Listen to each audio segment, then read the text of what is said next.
colleagues, please bring your attention right up here to this screen. So many of us know each other in the room, so it's an absolute pleasure to be in front of you and learning beside you today. And thank you for being present in the room. As I look around, there's a ton of familiar faces and a lot of people that could lead this right up here. So you know this, we're going to play off of each other as we engage with this work today. Our big purpose is to really zero in on your mission as a team, your values as a team, and the action steps you can use with one another to get to goal. This group has changed over the past 5 years. Like, I remember coming in here and there were probably 20 people in the room, and now the room is packed. We all have a coaching identity. It's figuring out what is your shared identity as a team, whether you're an elementary coach, whether you're a middle school coach, whether you're a high school coach, whether you're an administrator, or whether you're a math coach, or a behavior coach. It's an identity. It's a way we work together with other adults to get them to goal. It's less about a title and more about a disposition. That's where we're going to go today. Our larger purpose is, what is your collective mission? If we were going to say your ISD coaching mission is, what would it be? Then how do we align that with our values and our behaviors? I don't know about you, but one of the things that I realize when working with systems is we create these beautiful mission statements and these beautiful strategic plans. Well, the problem is we don't use them as a third point and go back to it and say, how are we doing in relationship to what we agreed to? For instance, I had to write my districts down because we just changed it this year. Our mission statement is this: to educate, encourage, and empower. It's otherwise known as E3. We had to define what does that look like for teachers, for students, for our collective community. And then what behaviors are going to align to those. We then had to structure it into other pieces like, what does this look like for teaching and learning? What does this look like for business and operations? So think about not only this team, but think about how you can take this work back to your home base. Some suggestions for our time there: take care of yourselves, take care of each other, stay on task and on target.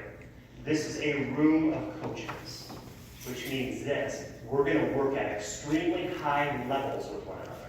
Meaning you're going to know when to insert with a paraphrase. You're going to know when to insert with a question.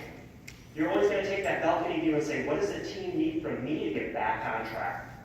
You are going to take on those roles as a coach because it's a safe environment to do that, and you have the skill set to make that happen. I'm going to act as a facilitator for the whole morning chunk, which simply means this: my job is to keep you on task and on target in a specified amount of time. It's going to get messy in here, which means you're going to have chart paper, you're going to have sticky notes. There's going to be a ton of ideas because look at the volume of people in here, and we're going to come to a consensus over this team's mission statement. We'll then create time and space for you to talk with your team around how this transfers into your work. Here's our big agenda. It's that welcome, that connection. We're going to go pretty fast through this. Then it's going to go into that purpose of revisioning.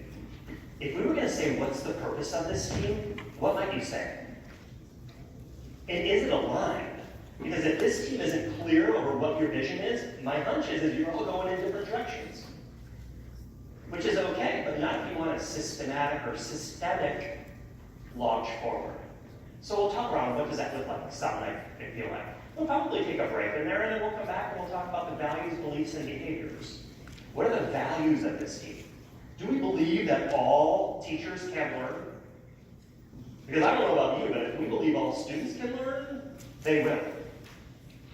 It's the same thing if we believe students won't learn, they won't. So that one teacher who we think is inaccessible, if we have that in our mindset as a coach, they're not going to be accessible. That is not fair for students.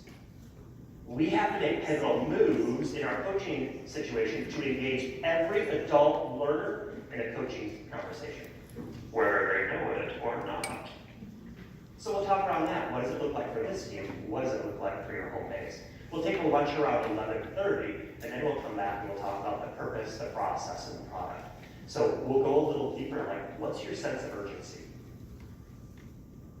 I don't know about you, but I work with a lot of systems that say they have a sense of urgency, but really when we dig into it, we don't want to change the status quo. Why? Because it's tough work. It's changing the values and the identity of the system in the state, which means we have to have difficult conversations in order to make this work out. I'm not sure why this is going in, but we'll figure it out. After that, you're going to have time and space to say, how do you make this work well? So, all of that being said, here's our outcome in second one.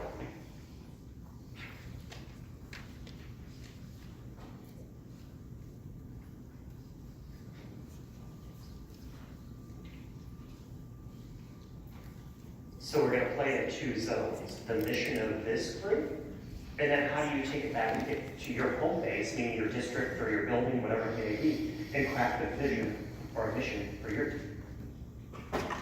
We're going to create a mission with this many people in the room. My fingers are crossed to go slow. But we'll do it. Just know whatever the team decides is what the team decides. It's going to be by majority vote. So whatever the team decides, we're all rallying around it. The second segment will look like this.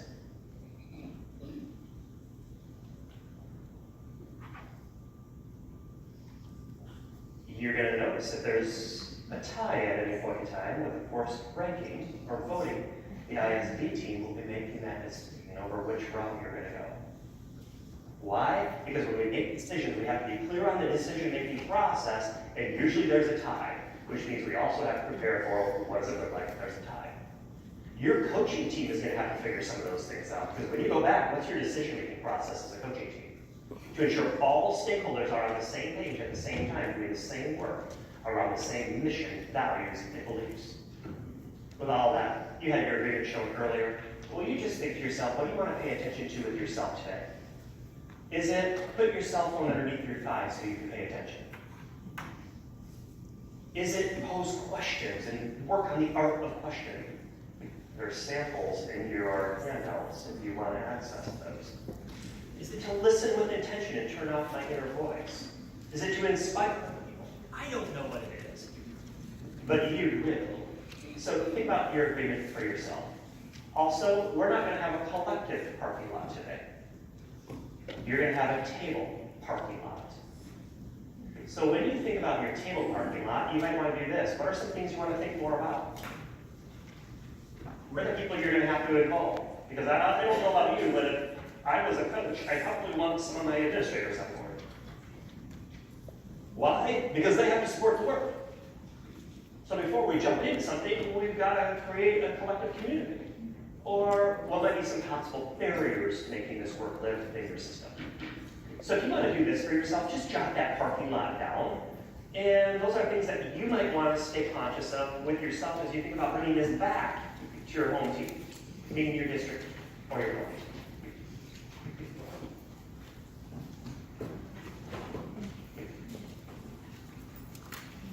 It's also something to question around when you're with your team. What are some possible barriers? Who needs to be at the table?